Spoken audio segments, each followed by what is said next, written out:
Okay, good Okay. morning, everybody. Thank you for joining us. We will now start our press conference. Good morning, everyone, and thank you for joining me. I am with you this morning to provide an update on our efforts to assist Canadians in leaving the Middle East and the Gulf region. As of this morning, more than 100,008 100 sorry. As of this morning, more than 108,000 Canadians in the region have registered with Global Affairs. Of these, approximately 3,500 Canadians have contacted Global Affairs to request assistance in departing. We are sending information directly to Canadians about the assistance being offered. At this time, our government continues to provide three types of departure options. First, charter flights, second, block bookings, and third, ground transportation when and where it is safe to do so. I will speak first to charter flights. Our government has secured a charter flight from Dubai to Istanbul that accommodates 180 Canadians. This flight is scheduled to depart tomorrow, March 7th. This charter flight is being arranged on a cost recovery basis. Notre gouvernement a réservé un vol nolisé entre Dubaï et Istanbul qui pourra accueillir jusqu'à 180 Canadiens. Ce vol doit partir demain, le 7 mars. Ce vol est organisé sur une base de recouvrement des coûts. On block bookings, starting first with UAE. Our team at Global Affairs is working with Air Arabia to block book seats for Canadians on two of their flights from Dubai to Istanbul. These flights are set to depart over the weekend. Through these arrangements, we expect to accommodate between 45 and 50 Canadians on each flight. Notre équipe à Affaires mondiales travaille également avec Air Arabia afin de réserver des blocs de sièges pour les Canadiens sur deux de leurs vols entre Dubaï et Istanbul. Ces vols devraient quitter Dubaï durant la fin de semaine. We also have an agreement from Emiratis for their March 7th flight from Dubai to Toronto, where 51 persons were able to purchase a ticket. This block booking is now sold out. With Middle East Airlines moving to Lebanon, we are booking and are sure that we will be able to do so. 50 seats on the March 5th flight from Beirut to Istanbul, and another 50 seats have been booked for the same destination on 4 other flights for a total of 200 seats. So that's 200 seats from Beirut to Istanbul that have been booked for Canadians. If any seats are unused by Canadians, we will offer them to Europeans and like-minded missions for their staff or citizens. Since the beginning of the block booking efforts, our mission in Beirut has secured 325 seats for Canadians wishing to depart. Avec Middle East Airlines, 50 sièges avaient été réservés sur le vol du 5 mars reliant Beyrouth à Istanbul et 50 autres sièges ont également été réservés pour la même destination sur 4 autres vols pour un total de 200 sièges. Moving now to ground transportation. As of now, no ground transportation organized by our government is confirmed. However, we are aware that Canadians have been making their own arrangements, with some choosing ground transportation. I want to reiterate that any ground transportation carries risk, et je voudrais réitérer que tout déplacement par voie terrestre comporte des risques significatifs.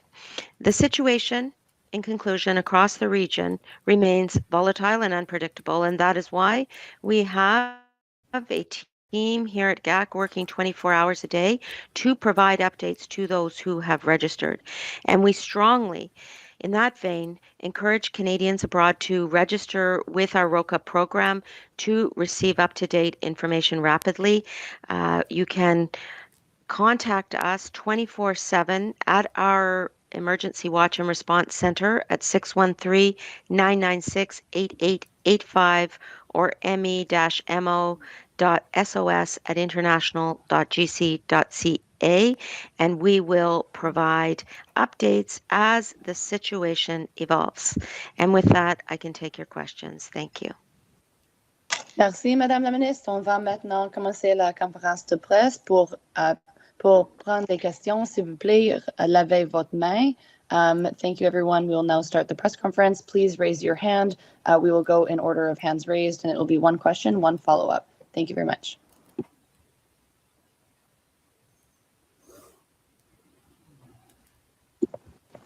David.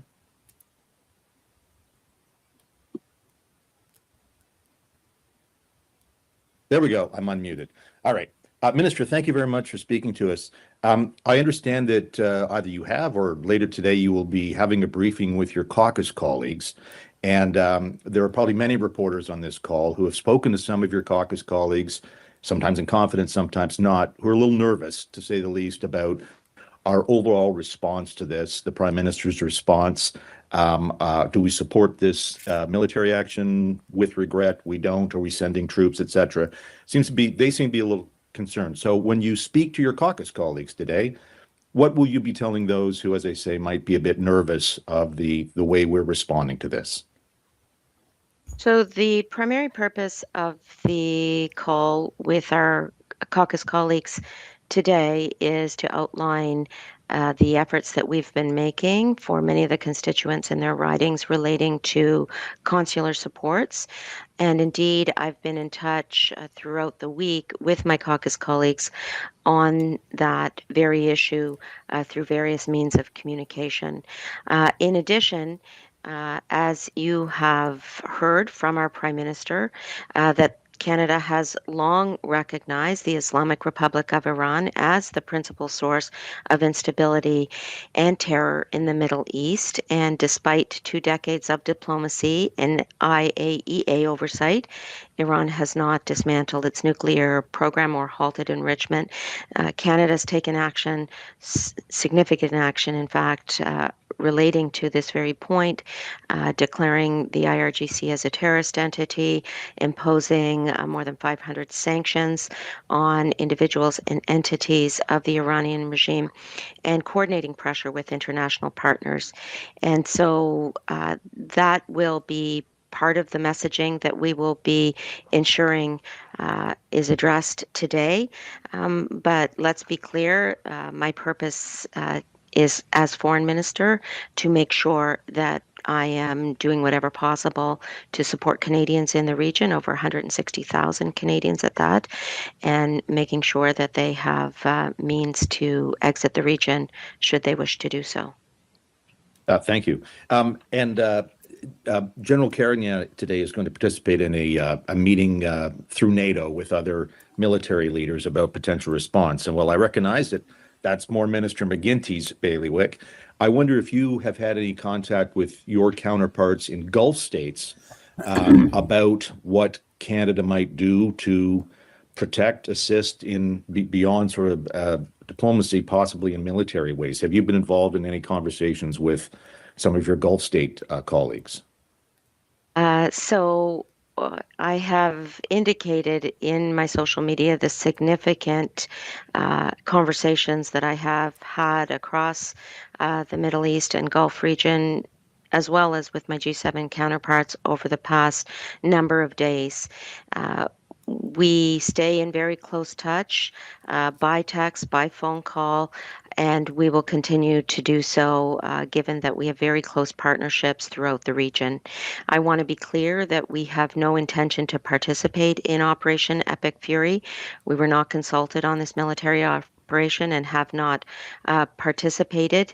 I understand that General Carignan is in touch with a number of allies at the Chief of Defense staff level, and will continue to be coordinated in order to ensure that de-escalation and the protection of civilian life and civilian infrastructure is top of mind.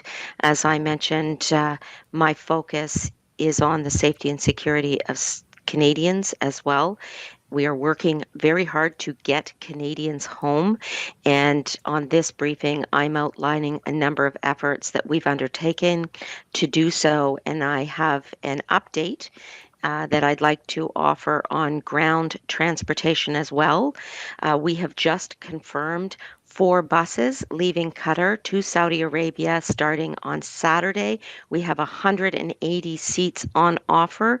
We are coordinating closely with Australia in this respect, and we encourage Canadians who are registered with the ROCA system to indicate their desire to utilize this means of transportation if they wish to do so. Thank you.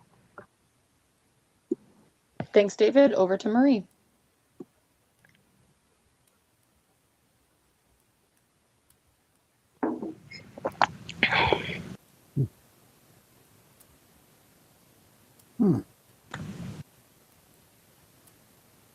Oh.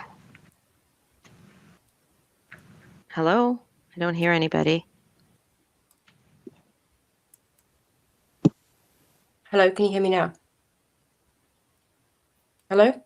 I can hear you, yes. I don't know Okay, who great, you are, sorry. though. It's Mari Wolf from the Globe and Mail. Hello. Okay. There's a certain amount of disquiet among some of the caucus members about not being kept in the loop about evolving events. And I know you said you're going to brief them at the meeting, but are there any other mechanisms being planned to allow them to voice their opinions, to consult them more widely? Frankly, a lot of the numbers I've spoken to have said they're just learning from the news what's going on and haven't been kept in the loop. So, to be clear, I have been in touch with my caucus colleagues throughout the week through various means of communication, including regular updates, especially vis-a-vis consular matters. I returned to the country this week and immediately organized a caucus call for today. And of course, as the House resumes sitting on Monday, we will have our regular caucus meetings and will continue to stay engaged. I will also indicate that the Liberal Party of Canada has always been a party with numerous viewpoints, and we welcome diversity. It's one of our strengths, in fact.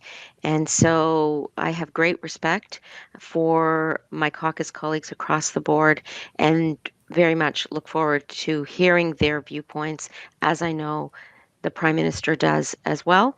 And we will continue to engage and ensure that together we're charting the strongest and the right path for Canada while keeping Canadians safe throughout the region and ensuring that they can return home through viable and safe means.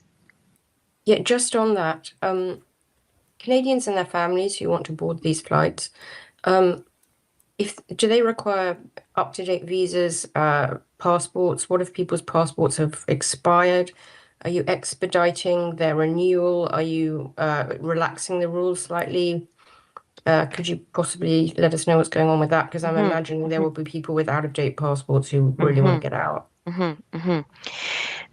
This is a very good question, and we are working very hard at all times to ensure we have emergency travel documentation that is necessary and available wherever possible. So in other words, we certainly welcome all Canadians who wish to return home, and where their travel documentation is expired or in other way compromised, we will work to ensure that we're doing whatever possible to bridge that gap. I would ask Canadians in those circumstances to contact our missions in the particular country in which they reside. All of our missions are currently offering services, and the visa requirements depend on the particular country in which the Canadians are finding themselves either residing or countries to which they've traveled to. Information relating to these types of issues is in our travel advice, and I would very much encourage Canadians, first of all, to register, of course, and to make sure that they're following the travel advice that we are issuing. Thank you. And now, Rania.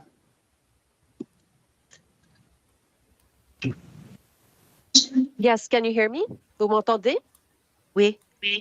OK, parfait. Donc, c'est Rania Massoud de Radio-Canada. En fait, je vous parle de l'aéroport de Beyrouth en ce moment.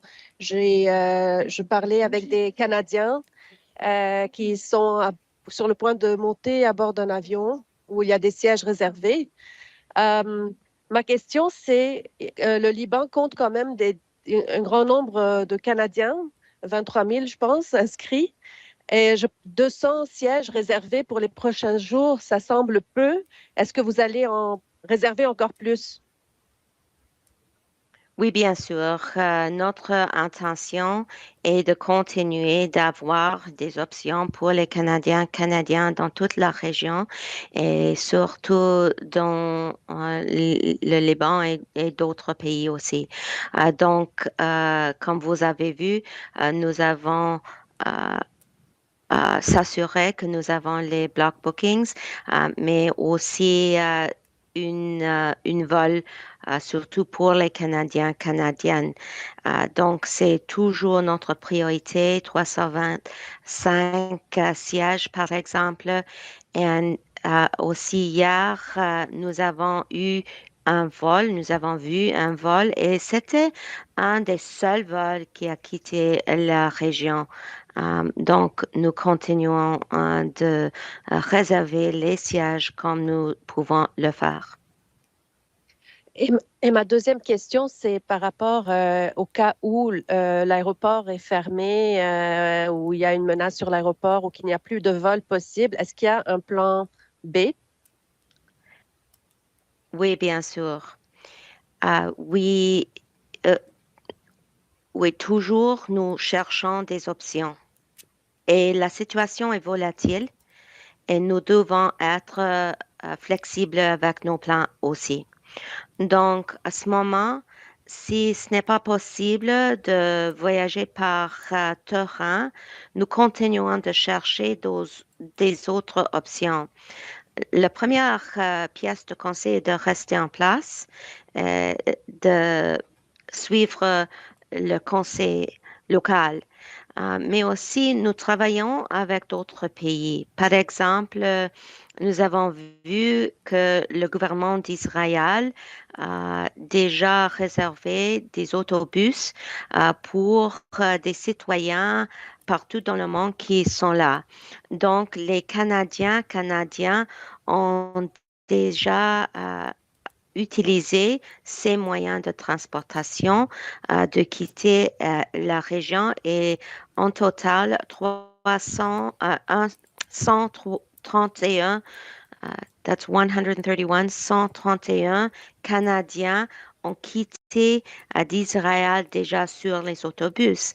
Un autre exemple, si vous voulez, est que nous avons, comme j'ai dit en anglais, partagé avec l'Australie pour nos citoyens de quitter le Qatar pour Arabie Saoudite samedi, demain, avec 180 sièges sur les autobus. Donc, nous cherchons les moyens et nous coopérons avec des autres pays pour chercher des moyens de transportation pour nos citoyens. Donc, c'est volatile, mais nous avons plusieurs options pour nos citoyens. Comme j'ai dit, trois options en général, les vols que nous avons réservés nous-mêmes. Deuxièmement, les block bookings. Et troisièmement, la transportation sur le terrain. And now we'll go over to Ryan. Yeah, good morning, Minister. I'm wondering, I mean, you mentioned this just a moment ago in French, but a lot of the flights we're seeing are now getting canceled out of Beirut in response, I assume, to Israel's further attacks there. Previously, Canada has chartered boats to get in and out of Beirut. Have you started the process of looking into that? Because I know it can often take some time to get something like that aligned. So in my meetings with the departmental officials at Global Affairs Canada, I specifically state we must utilize all options to assist. With Lucid Spark, you can bring your team's best and brightest ideas to life. The virtual I will reiterate that Seaway is always an issue and is especially dangerous at this time, but my team is sourcing all means of transportation for Canadians to leave the region as a whole. As I said, we have approximately 160,000 Canadians in the region. We have over 2,000 Canadians who have said that they wish to leave. And step by step, we are ensuring that Canadians can leave through 3 means, either through our chartered flights, through block bookings on existing airlines, and by ground transportation. Seaway is always another possibility, but we are cognizant of the dangers of traveling through this means of transportation at this time. Okay. And then just as a follow-up, I guess, are you now looking at options for the Canadian military to help with this evacuation, either by strengthening air defenses in the region so that it's safer for commercial flights, or by using military flights to get Canadians out? As I said, we are looking at all options, period. And we want to ensure that we are moving Canadians as soon as possible. And my team has been in touch with D&D to ensure that all options are available should other means of leaving the region not remain viable. But again, given that there are flights leaving the region now, and we are able to book seats on existing flights, that is the most expeditious manner in which to ensure that Canadians can leave. But the team at D&D is always involved in our planning.